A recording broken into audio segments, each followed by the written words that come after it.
ॐ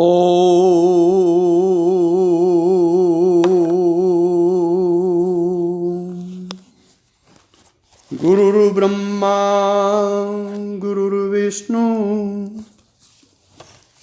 गुरुर्देवो महेश्वरा गुरु साक्षात् परब्रह्म तस्मै श्री गुरुवे नमः। नित्यं शुद्ध निराभासं निराकारं निरञ्जनं नित्यबोध चिदानन्दं गुरुर्ब्रह्म नमाम्यहम्। यस्य पाद प्रभाजस्ता प्रपञ्चो भाति भासुरा तमहं सद्गुरु वन्दे पूर्णानन्द चिदात्मकम्। ॐ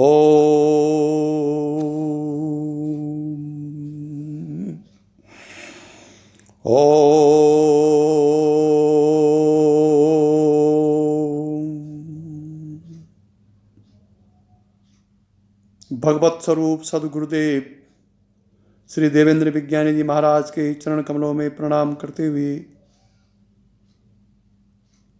आत्मस्वरूप सभी साधकों की साधना की प्रगति के लिए श्री चरणों में प्रार्थना करते हुए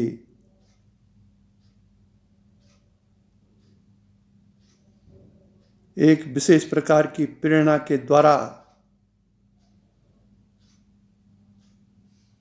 आज दिनांक 7/1/2021 को ऋषिकेश गंगा वाटिका E1 से यह प्रेरित प्रवचन प्रसारित किया जा रहा है। आज सुबह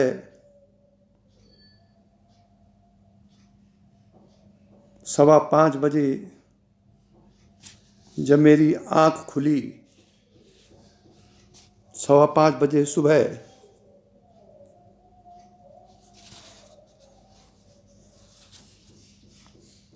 तो मेरे अंदर एक प्रश्न चल रहा था अपने आप ही ऑटोमेटिकली।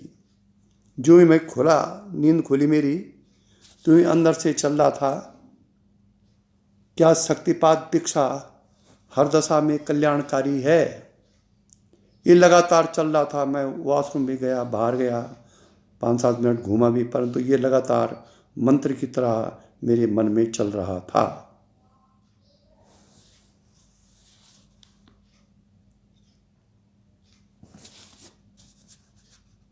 मैंने तो कल सोच लिया था कि अब प्रवचन नहीं करूँगा, बहुत हो गया है, कोई फायदा नहीं इन चीज़ों से अब, क्योंकि जिज्ञासु भाव तो सबका समाप्त हो गया है।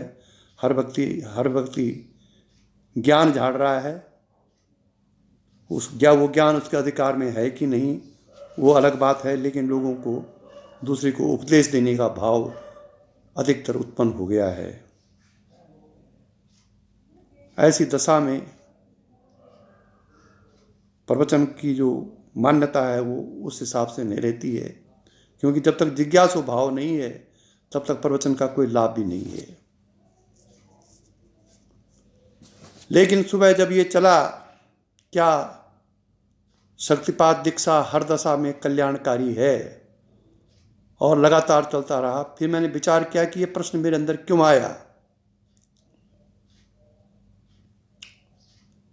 तो 1-2 घंटे बाद याद आया कि श्री गुरुदेव ने, मेरे जो गुरुदेव थे, उन्होंने शायद 72 या 73 में कहीं लेख लिखा था कि शक्तिपात दीक्षा हर दशा में कल्याणकारी नहीं है।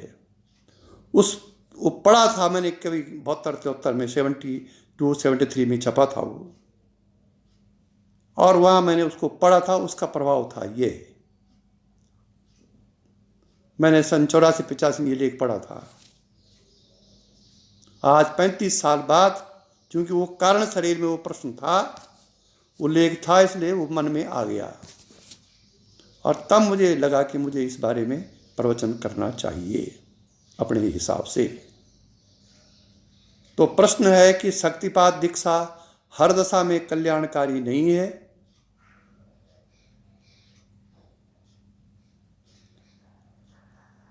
नहीं, प्रश्न है कि क्या शक्तिपात दीक्षा हर दशा में कल्याणकारी है? और इसका उत्तर है कि शक्तिपात दीक्षा हर दशा में कल्याणकारी नहीं है, मेरे विचार से, जैसे कि मुझे याद आ रही उस लेख में। क्योंकि ज्ञान का, यदि आपने दीक्षा ली है मुक्त होने के लिए, ये परमात्म ज्ञान प्राप्ति करने के लिए, if you took the initiation from your guru, initiation time for self realisation, तो ज्ञान कोश का जो मूल है वो है जिज्ञासु भाव। अगर जिज्ञासु भाव आपके अंदर नहीं है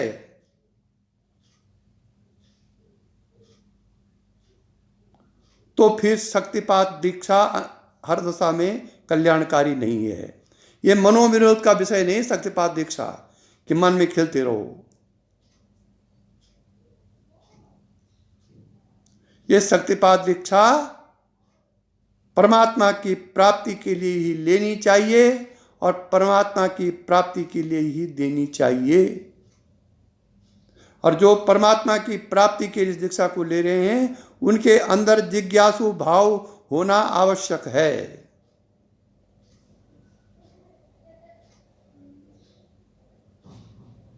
इसलिए शक्तिपात दीक्षा में जिज्ञासु भाव की अनिवार्यता आवश्यक है। अब हर दशा में कल्याणकारी क्यों नहीं है? ये शक्तिपात दीक्षा इतनी निर्वीर्य क्यों हो गई है? ये निर्वीर्य का अर्थ कल्याणकारी न होना है। उसका कारण है गुरु की लोकेशना परक दीक्षा देना। गुरु को ये योग्यता होनी चाहिए कि वो शिष्य के कारण शरीर को नियंत्रित करके, कारण शरीर के संस्कारों को नियंत्रित करके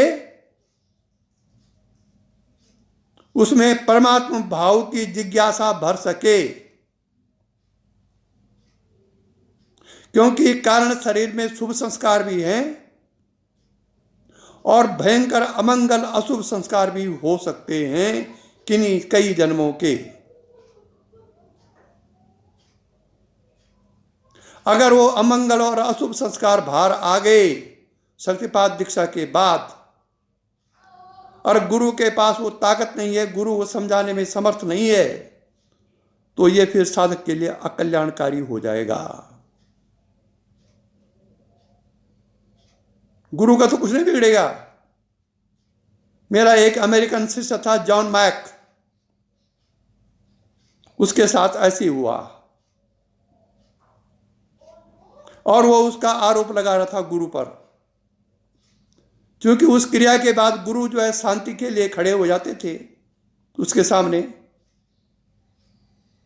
वो समझता था कि गुरु मेरे साथ ऐसा कर रहा है, अब यह है अकल्याणकारी। गुरु ने तो सद्भावना पूर्वक दीक्षा दी, अपना तप लगाया, बहुत अच्छी उसको 10 दिन तक यहाँ क्रिया हुई, 2 साल तक बहुत अच्छा चला। हर 5-7 दिन बाद ईमेल भेजता था, बड़ा प्रसन्न।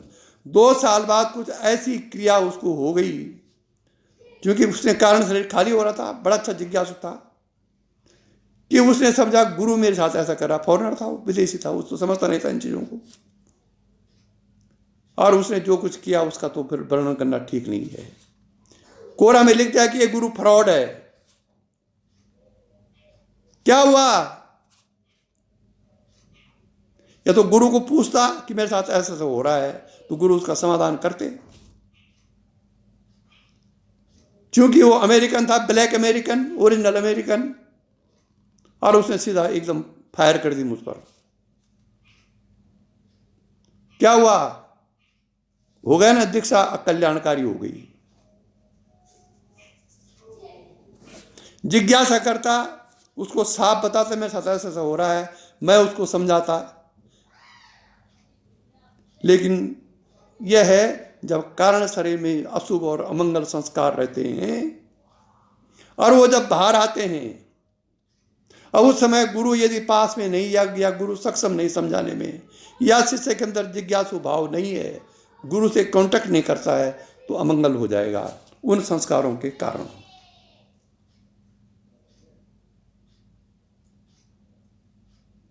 इसलिए गुरु को चाहिए कि दीक्षा में जो शास्त्रीय नियम है, 2-3 महीने तक उससे बातचीत करके, उसके संपर्क में रह करके, या शिष्य गुरु के संपर्क में रह करके अपने मन को खोले, जो जो उसके मन में आ रहा है उसको गुरु के सम्मुख रखे, तब गुरु दीक्षा देवे, पात्रता को चयन करके।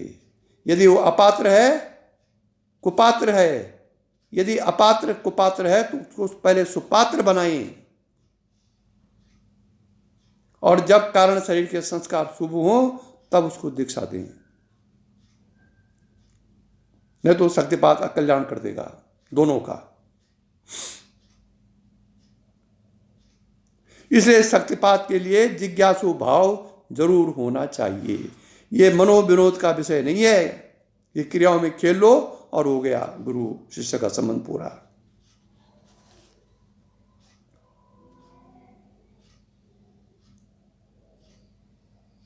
इसे जिज्ञासु भाव की अनिवार्यता है।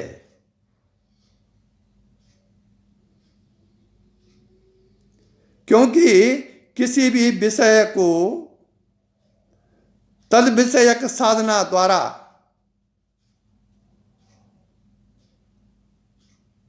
यथा तथ्य जाने बिना उस विषय का पंडित, उपदेष्टा या समालोचक बन बैठना अनाधिकार चेष्टा है और उच्छृंखलता है। जब तक आप उसके बारे में जानते नहीं, आप कैसे उपदेश दे रहे हैं भाई?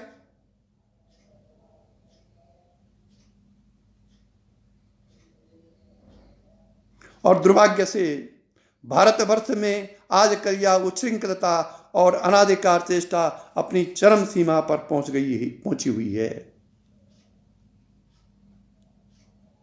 चाहे उस विषय पर कभी भी अध्ययन, चिंतन, मनन न किया हो, तथापि प्रत्येक विषय में अपनी टांग अड़ा देना आजकल गौरव की बात समझी जाने लगी है।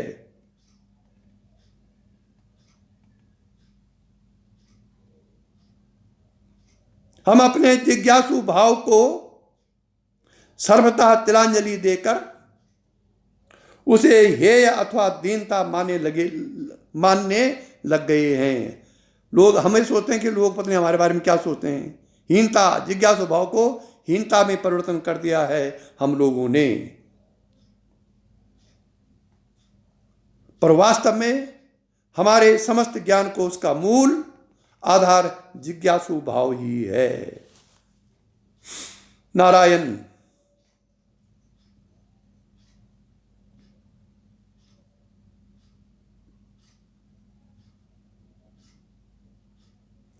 पाश्चात्य सभ्यता की देन स्वरूप अथवा काल के प्रभाव से एक ऐसी हीन मनोवृत्ति हम में घर कर गई है कि हम यदि किसी विषय को, जिसको कि हम ठीक तरह से नहीं समझ पा रहे हैं, समझना या जानना भी चाहते हैं, तो जिज्ञासु भाव के सौष्ठव को सर्वथा नष्ट भ्रष्ट कर श्रद्धा और शील को ताक में रख अपने ही श्रद्धेय पूर्वजों पर कीचड़ उछालते हुए कहते हैं कि बताइए वास्तविकता क्या है। अब यह है प्रश्न पूछने का एक गलत तरीका।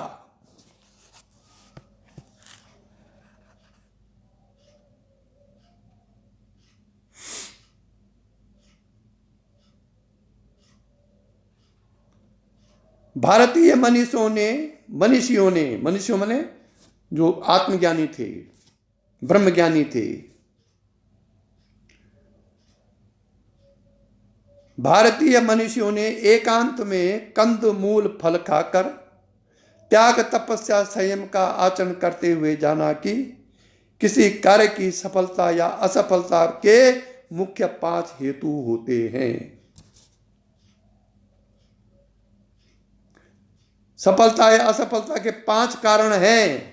5 कारणों पर यदि हमने विचार कर लिया तो तदनुसार फिर फल होगा। पहला है देश,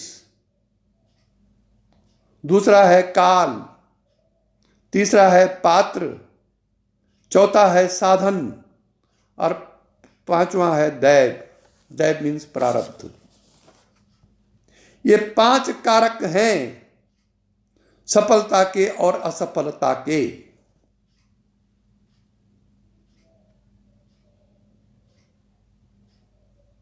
इन 5 उपकरणों का सम्यक ज्ञान किए बिना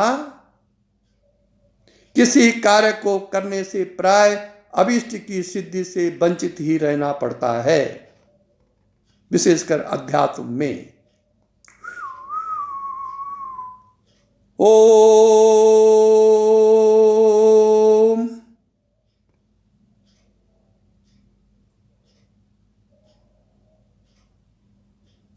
उत्तम साध्य की सिद्धि के लिए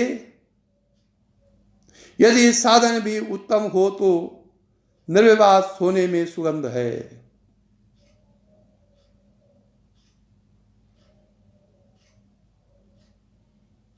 उत्तम साध्य मतलब साध्य मीन्स एम, गोल।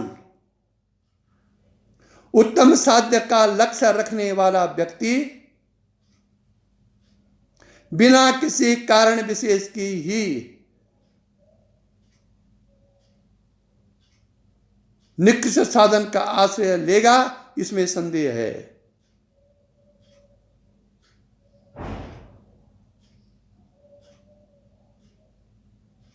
पूर्वजों ने भी उत्तम साध्य की सिद्धि के लिए सर्वप्रथम उत्तम साधनों को ही काम में लिया और उनकी सफलता के लिए प्राण प्रण से भरपूर चेष्टा की।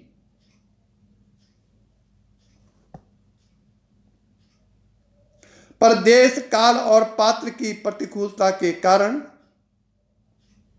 यदि उत्तम साधनों से सफलता नितांत असंभव हो जाए तो उत्तम साध्य को ही तिलांजलि दे देना यह सिद्धांत घातक है और विद्वानों द्वारा कभी भी ऐसा आचरण में नहीं लाया गया।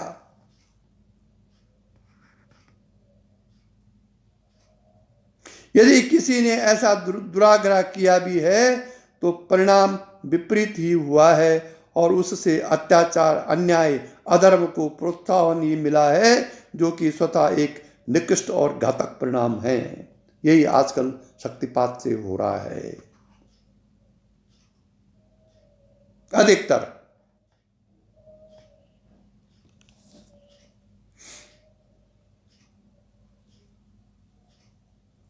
कल एक लड़की का फोन आया था मेरे लिए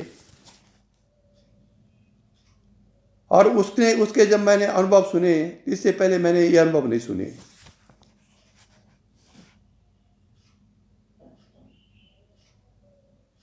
उसने बताया कि मेरे मस्तिष्क के अंदर हवाई जहाज की स्पीड की तरह घोड़े दौड़ते हैं। अब देखिए आप, किसी से कोई दीक्षा नहीं ली उसने, कुछ नहीं ली, ऑटोमेटिकली।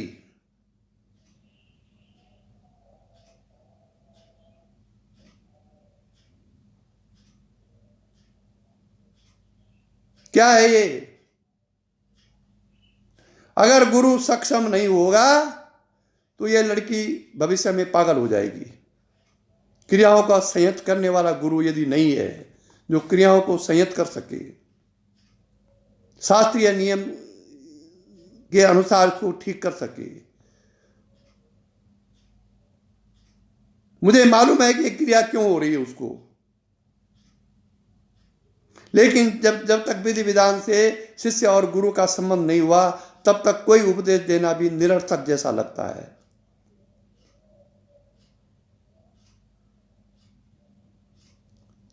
बहुत अच्छी साधिका है लेकिन देश काल जो है उसके अनुकूल नहीं है,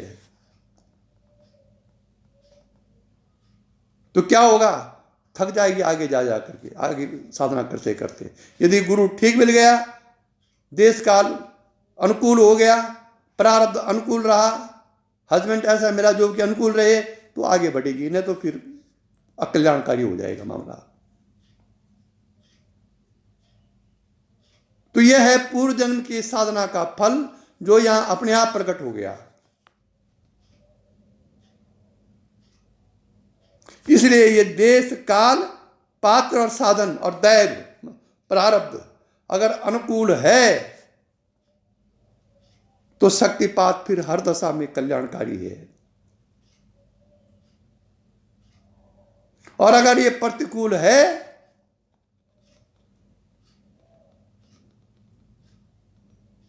गुरु सक्षम नहीं है तो अकल्याणकारी भी होना संभव है।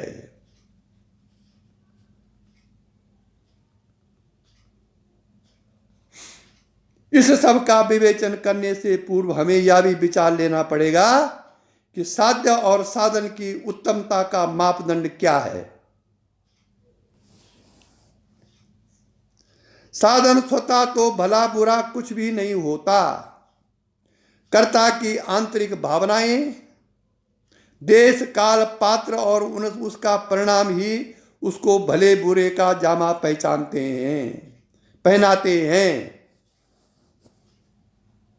इसी प्रकार साध्य की उत्तमता भी देश, काल, पात्र की अपेक्षा से समष्टि के लिए उसके व्यापक प्रभाव से जानी जाती है।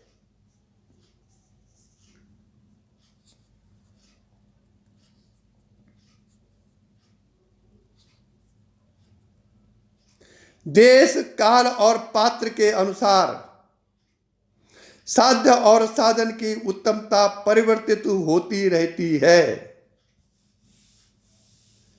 एक स्थान पर एक समय में किसी व्यक्ति द्वारा प्रयोग किया हुआ उत्तम साधन भी सर्वत्र सदैव और सबके लिए उत्तम ही बना रहेगा, ऐसा व्यवहार तथा दृष्टांतों से सिद्ध नहीं होता।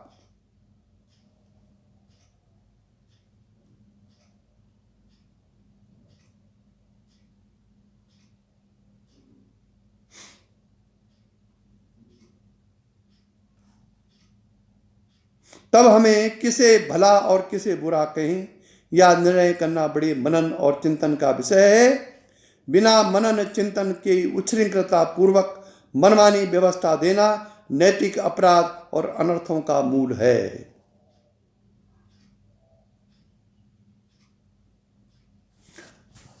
ओम आदि काल से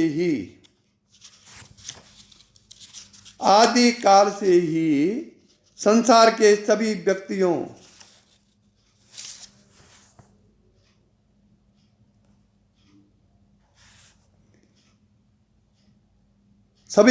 की योग्यता, अनुभव और मान्यता समान नहीं रही है, और न सभी व्यक्तियों को इतनी सूक्ष्म बुद्धि और ज्ञान का भंडार प्राप्त रहा है कि वह प्रत्येक विषय को स्वतः जान सकें।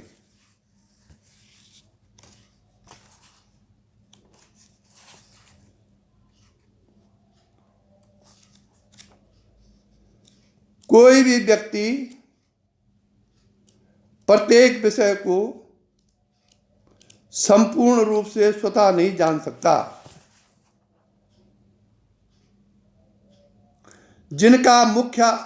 जिनका अंतःकरण स्वाध्याय, मनन, चिंतन, त्याग और तप के प्रकाश से दैदीप्यमान हो उठा है, जो परमात्मा के आदेश को शुद्ध, निर्भ्रांत और स्पष्ट रूप से ग्रहण करने के पात्र बन गए हैं,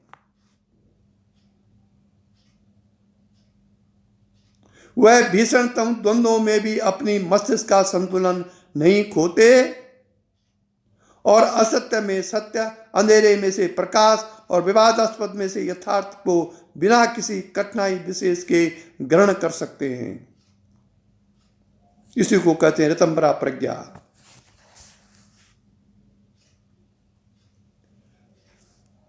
पर ऐसे मनुष्य संसार में अधिक नहीं होते।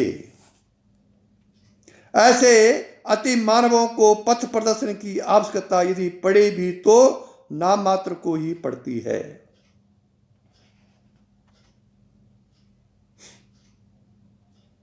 परंतु इसके विपरीत सर्वसाधारण का अंतःकरण उतनी गहराई तक सोच विचार और निर्णय नहीं कर पाता कि वह अपने पथ अपने आप प्रशस्त कर सके।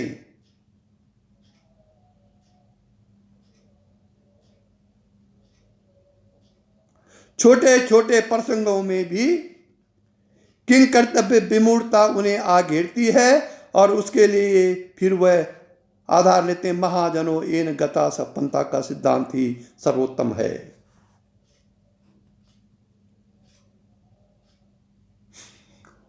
ओम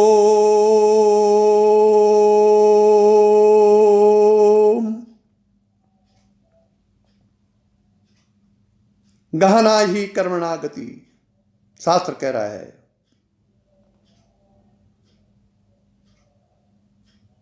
गहना ही कर्मणा गति, कर्म की गति का विवेचन सामान्य बुद्धि से संभव नहीं है।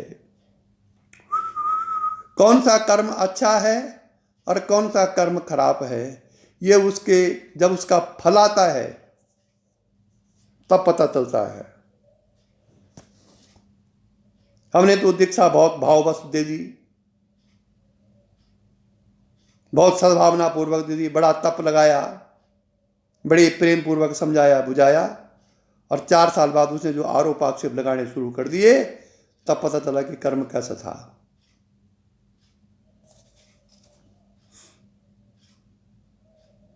तो जब फल आता है किसी कर्म का तब पता चलता है कि कर्म शुद्ध था या अशुद्ध था।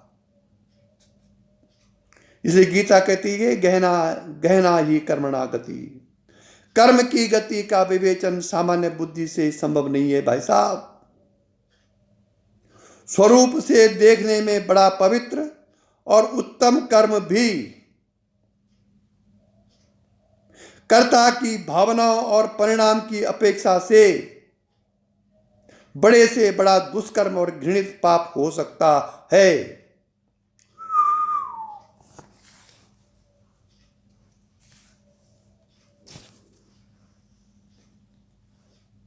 जब कर्मों का फल सामने आता है तब पता चलता है कि वास्तविकता क्या है।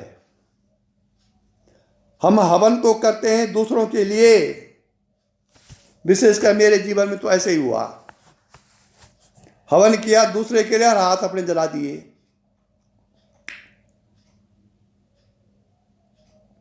इस प्रकार स्वरूप से अपवित्र और जघन्य दिखने वाला कार्य भी परम पवित्र और उत्तम धर्म हो सकता है। फॉर एग्जाम्पल, उत्तम साधन औषध लेपन द्वारा निवारण न होने वाले दुष्ट व्रण पर डॉक्टर निकृष्ट साधन चीर फाड़ का प्रयोग करता है। व्रण मीन्स फोड़ा। स्वरूप से अपवित्र और निर्दयता से भरा या निकृष्ट साधन ही यहां पर उत्तम साधन है। चीर फाड़ करेगा, खून बहेगा, पीप निकलेगा, तो साधन तो अपवित्र है, लेकिन जब फोड़ा ठीक होगा तो ये उत्तम साधन हो जाएगा। फिर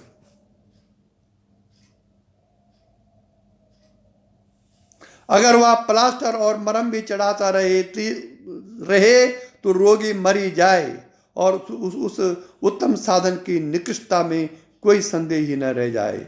ये इसका एक उदाहरण है।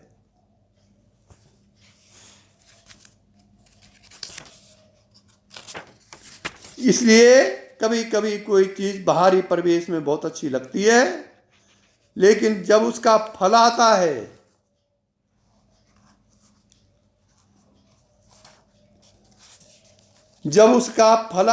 तब पता चलता है कि वास्तव में है क्या।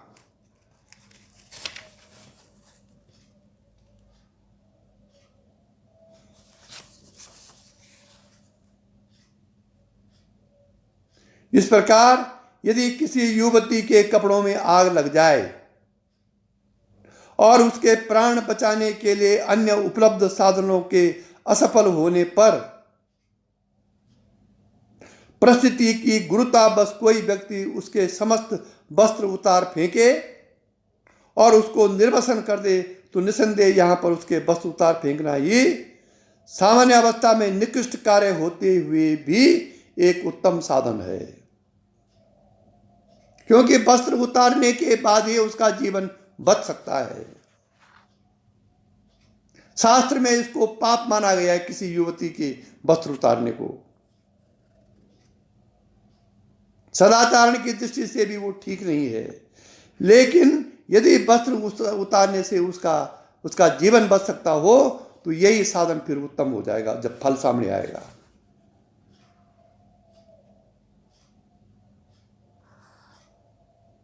यदि वह साधन की पवित्रता और अपवित्रता के द्वंद्व के लिए पानी की तलाश में घूमता रहे तो युवती जलकर भस्म हो जाए और साधन की उत्तमता धरी रह जाए। यह है विचार करने विषयक बातें।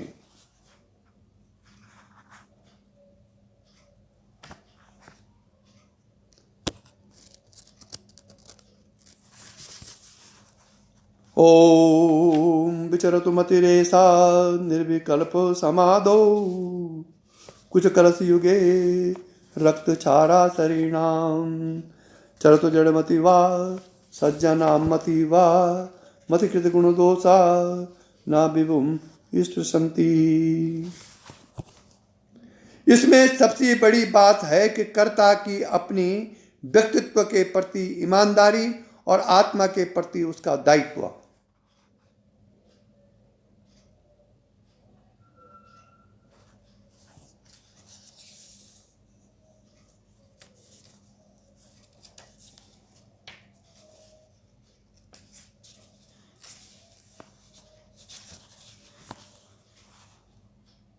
अतः अधिकारी भेद से साधन भेद रखना परम आवश्यक है। कर्ता का दोहरा व्यक्तित्व कहीं संसार को तथा अपने आप को धोखा न दे रहा हो, यह बात अवश्य ही ध्यान में रखने की है। नित्य आत्म प्रवंचना करने वाले निकृष्ट बुद्धि के लोग कहीं इस सिद्धांत का दुरुपयोग कर उससे स्वार्थ साधन न करने लगें।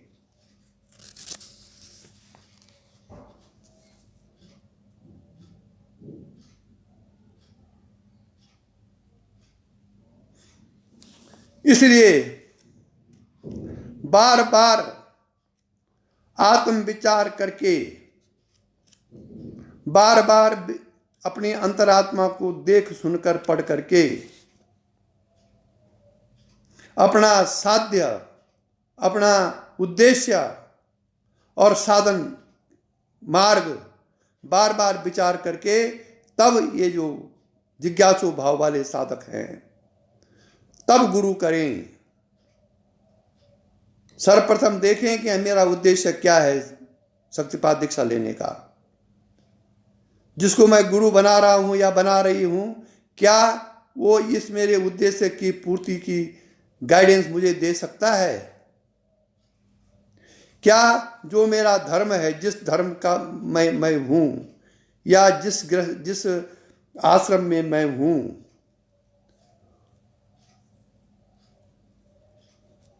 या जो मेरी मान्यताएं मेरे अंदर हैं, या मेरा जिसको मैं गुरु बना रहा हूं वो समधर्मीपन है। आप घनघोर ग्रस्त हैं और आपने किसी सन्यासी को गुरु बना दिया तो मैं समझता हूं कि व्यवहार में ये बहुत भयंकर बाधक होगा, क्योंकि सन्यासी ग्रस्त के बारे में की विडंबनाओं के बारे में आपको गाइडेंस नहीं दे सकता।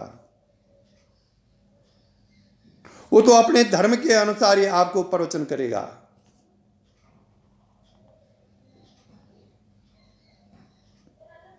इसीलिए किसी जमाने में गृहस्थ का गुरु गृहस्थी होता था, आज वो बात नहीं है। लेकिन इसका अर्थ कतई नहीं कि सन्यासी को गुरु ने बनाना चाहिए।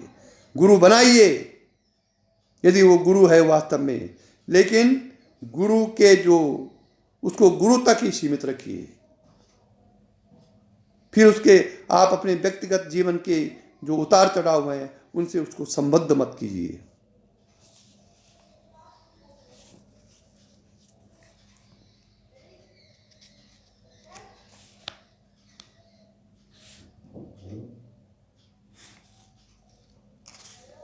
और इसी के साथ